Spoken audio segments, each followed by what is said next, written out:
And it's time to do another review. That's right, another review.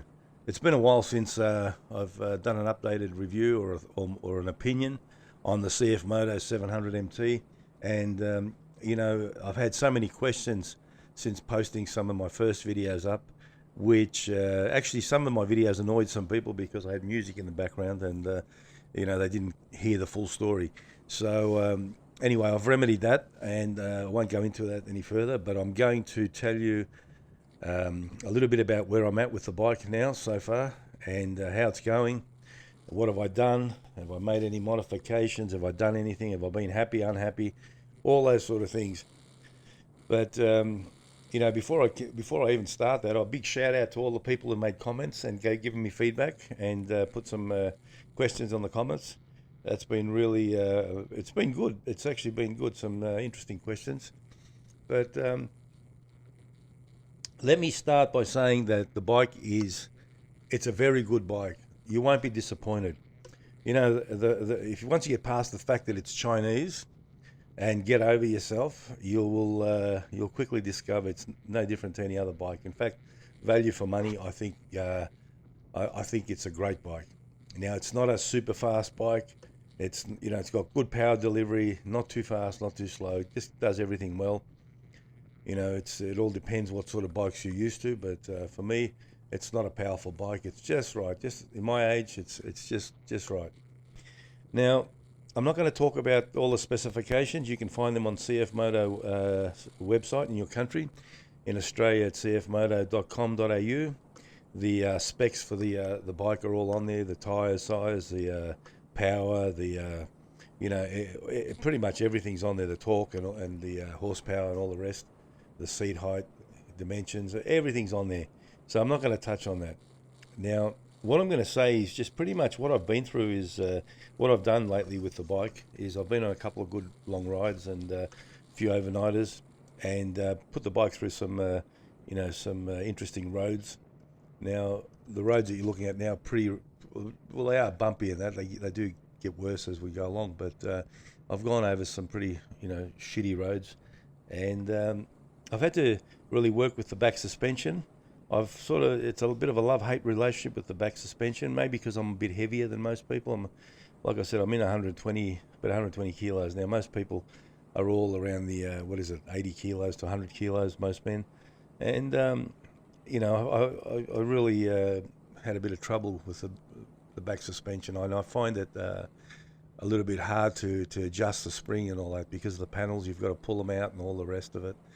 But I don't even bother with that now. I just put a rag down there and put the C-spanner and I just pull the panel back a bit and I make my adjustments. The damping is easy. It's just a screwdriver, very easy to access. If you buy this bike, just leave it as it is. Leave the suspension, the spring as it is. There's just no need to touch it. In my case, I had to try some different things.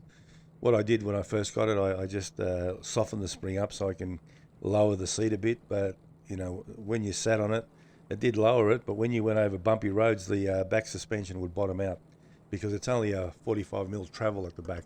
Whereas most other bikes, you've got 100 to 200 mil travel on the rear shock. This thing is it's a different design. It's an offset shock at the back, and I've had just one of those things where it's just ongoing. It's an ongoing adjustment thing. Front suspension is great. I'm really happy with it, and I love the looks of the bike.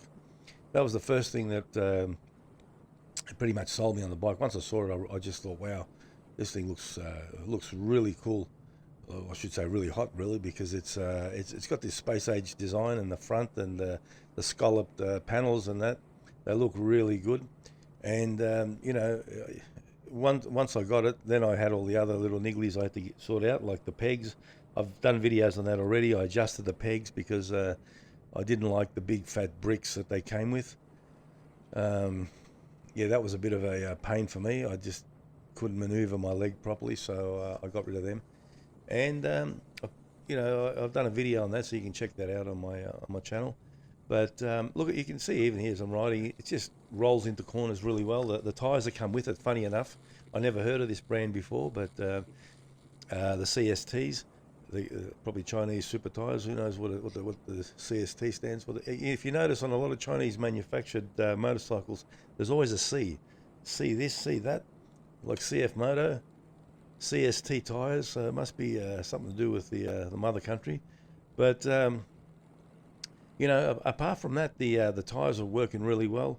They are probably a medium compound tire. They're not what's the word? They're not a really soft tire, but they do stick really well. Funny enough.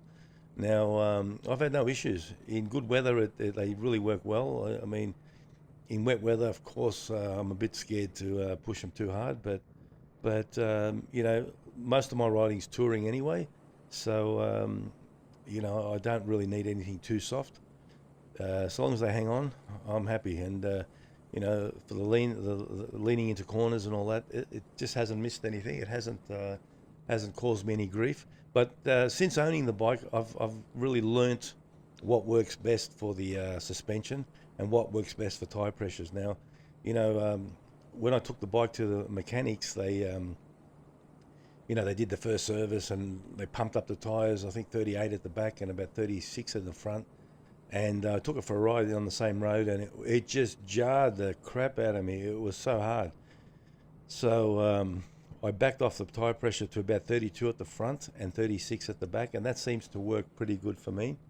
Don't forget, when you're traveling, you're going far away, or if the weather's warm, it's going to heat up anyway. So the tires are going to go a couple of psi higher eventually. So you've got to keep that in mind. Now 32, 33 at the front and about 36 at the back. You can go 35, 36. I think you'll be pretty happy with the way because the tyre has to work as well. You can't go on rocks, you know what I mean? You can't pump up the tyres so they're like rocks. You'll just slip over. You'll probably give way anyway. The tyre has to flex somewhat. So I'm happy with them. I'm actually quite impressed with them, to be honest with you.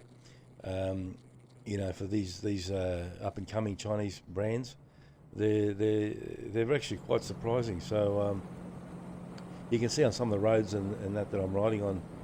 Lucky it's a good day today, or that I'm riding, but you can see they are bumpy roads. They are, they might not look it, but they are a bit rough. They're out in the farms, and it's the bike's handling pretty good. Front end's beautiful. It's an upright position. I'm sort of really getting used to it. The bottom half, I think the seating position could be a little bit better. It could be a little bit better, in the sense that your legs shouldn't be so bent. I actually wish that the bike was a little bit lower too in the seat. I think if CFMOTO made this bike a lower seat, like about 800 instead of 840, I think it appeals to a lot more bike riders. It's a really good bike, a really good package, very similar to the. If you're familiar with the Kawasaki ER, I think 6N, I think it is. My son had one of them, years ago, about 10 years ago, that I rode, and I find it very similar. Everything, even right up to the gear levers and the gearbox, the change in the gearbox and everything, I find it very similar, just in the way it feels and the way it's balanced, and even the frame setup. It's very similar. I wouldn't be surprised if there's some Kawasaki technology in this bike other people have said no, everything's assembled in their factory, but the frame is pretty much very similar to the Versus, the Kawasaki, and the old ER end 6Ns. It's pretty much almost identical to me, but who knows what goes on in the background. Now, what else is there? It's been, like I said, few months now, and I've put a few kilometres on the bike. I've gone on a few overnighters, and the bike hasn't missed a beat. Hasn't given me any reason to any grief. Now, when I got the bike, the packaging in the crate, they'd actually damaged the left panel, and when I did the first service, they replaced the panels, which was great, but CFMOTO had not supplied the sticker. So I had to come back and pretty much get that put on in the bike shop. So it was a bit of a pain in the neck, but look, I shouldn't be too harsh, because these things happen, first world problems, and sometimes I get a little bit agitated. But look, the bike shops have been pretty good to me. I shouldn't complain. Buzz down here in Albury, they've been okay. So far so good. They've done everything I've asked for them. Now, let's see what else is there. Some people have actually asked me some questions like, is the chain good quality, and all this sort of stuff, and the quality of the bike, and things like that, and the low seat and the high seat, the normal seat. I've done videos on the seating already, so you can check them out on the channel, and I go through it and I show you both seats. But the chain, look, when a bike is new, I would expect that you'd have to do a bit of adjustment, right? Because everything's new, it's tight, it's going to loosen up in the first 1,000 or 2,000 kilometers. And in my case, the bike shop was booked when I hit 1,000 kilometers. So I ended up taking my bike in for the first service at 2,000 kilometers. And look, I mean, I wasn't happy about it at the time, but look, it's neither here nor there. They did the job. They changed the oil and fixed everything, whatever, adjusted everything. Like things like the accelerator cable, they on the throttle, that loosens up, so you'll get a bit of slack on that. So you need that to be tightened. I had adjusted that once before I took it in for service, and I got the shop to adjust it as well. Again, I like it a bit tighter. I've adjusted the handlebars a little bit forward leaning, just to suit me. Now you can adjust it any way you want, but they're a good upright bar, good position. You can see it's very comfortable, no issues there. But overall, so after a few months, it's going good. And would I recommend it? Of course I'd recommend it. I think it's as good as any other brand. Look, I noticed now that Suzuki have brought out an 800, similar sort of style bike like this one, a naked bike, which looks all right. And again, Yamaha have got the MTO 7s and 9s, which look all right too. They probably are a good. I'm sure they're a great bike, but when you're comparing bikes in this category, and you're looking at price ranges, look, this bike in Australia was $10,000, about $10,000 drive away. If I was to buy a Japanese bike, similar sort of thing, I'd be paying close to double that. At least 15,000 to 16, maybe closer to 20,000 to get a similar sort of bike. So you've got to take all that into consideration. It is a really, it's a good overall package. The only negative I would say, if I was to talk about this motorcycle, is CFMOTO are relatively new to the scene, and in Australia it's a small market. In Europe it's a much bigger market, and there's a lot of accessories. Companies are starting to make racks and things like that. There's a Greek guy making them in Greece, Thessaloniki I think it is, Cosmos, and they look really good. I actually would love to get one, but it's over $100 to ship to Australia, so I haven't bothered. And I think they also make a center stand as well for this bike. But again, shipping is, it's a bit of money. And when you sort of add it all up, really then should I have brought the 800 instead, which has got all that. So that's another thing too. I probably should have brought the 800 because I'm a lot heavier than most people. So and the suspension travel is a lot more. So it'd probably soak up the bumps on bumpy roads a lot better than this model, I think. I just love the looks of this, so I grabbed this one. But I think the 800 would have probably been better for me. Now that's not being critical of the bike. It's just that at the time when I sat on the 800, I was a bit intimidated by the size and the whole thing. All the frames and everything. It felt like a BMW, like a GS 1200. It was pretty big. So this is a little bit smaller, feels a lot sportier, whereas the 800 is much heavier as well. But that's just neither here nor there. There's nothing bad about the bike. It's just that unfortunately, look at the size of myself. I'm pretty pretty well fed. So so someone lighter would be fine. But that's pretty much it for me. I'm happy. It's overall I'm happy. I've got close to 3,000 kilometers on the bike, and the roads you can see. I go through all sorts of roads. I don't go on any gravel. I'm too nervous. You know, I'm not good on the dirt. I hate to drop this bike, which I've already done anyway. I've dropped it on the you know, off the stand there, and thank God for the crash bars. The crash bars that come with this bike are excellent, I've got to say. You know, if you had to buy them separately, they're a few $100. I think you'd be paying $500-600, maybe more, to get all that, the front and the back. And the back's already got bars there ready for panniers. I believe you can get the shad ones, which are pretty good, but I just get nervous with the panniers, because if you drop the bike, you know, you're going to smash those things, and it's also a waste of money. And I hate that. I just, you know, I'd rather have soft panniers on the back and a top box, which is another thing.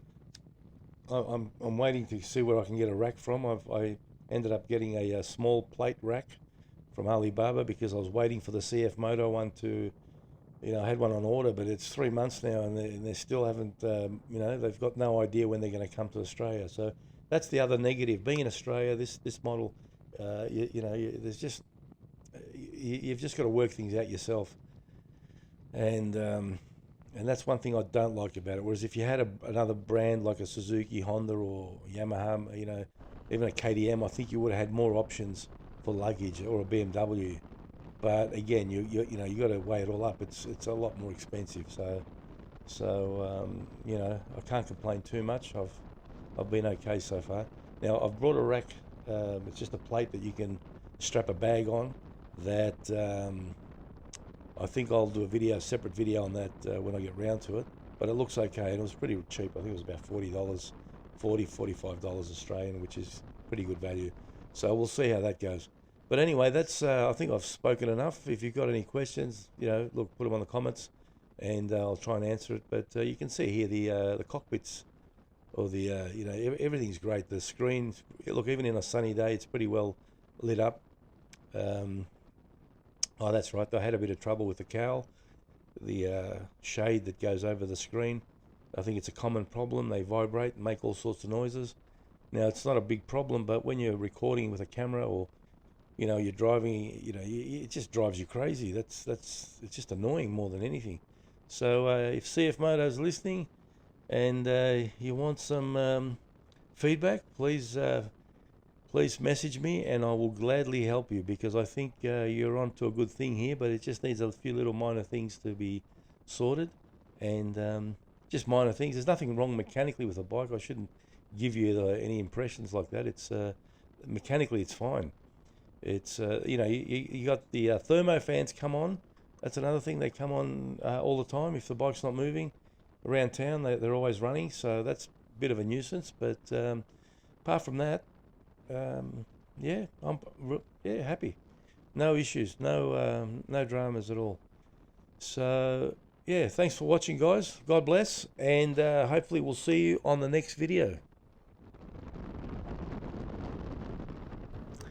If you like watching some riding videos, then I'm going to leave some of this footage with a bit of music in there, so you can enjoy the scenery. This is some of the best roads, or some of the best locations you can go and ride a bike. It's so relaxing and so therapeutic that just a bit of music and a bit of riding, you can check it out for yourself if you like it. If not, you can leave now. But thanks for watching, guys. Enjoy the video. Enjoy the riding.